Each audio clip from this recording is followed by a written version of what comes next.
You're still watching Anong Ganap? Nandito na ang best tatay sa bahay.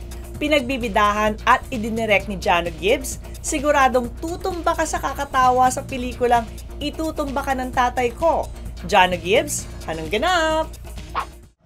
Yan ang tatay ko!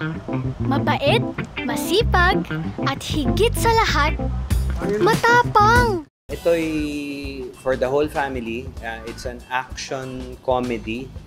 May konting drama, pero mostly funny siya, and it's for the whole family.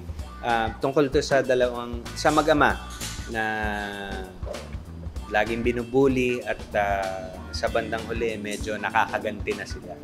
Dito ay makakasama niya ang award-winning child actress noon na dalagitan na ngayong si Sia Vigor.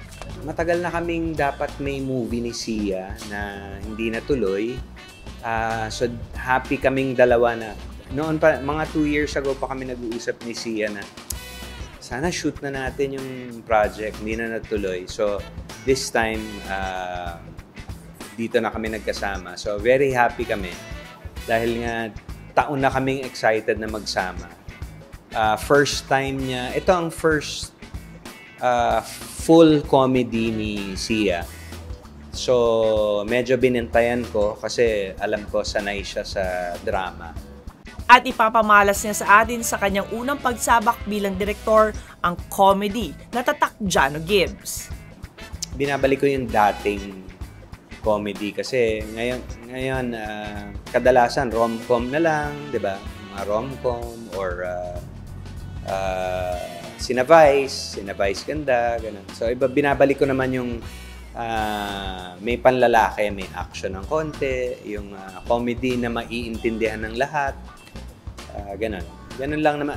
Yun lang naman ang style ko. Gusto ko yung punchlines ko magigets ng any generation from older to younger. Tayong dalawa ang magkasama. Hi! Sana po ay suportahan nyo ang aking first ever directorial movie.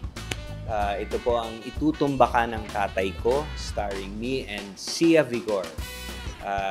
It's an action comedy for the whole family. Kumpleto at rekados po ito. From drama, action, comedy, may konting kantahan.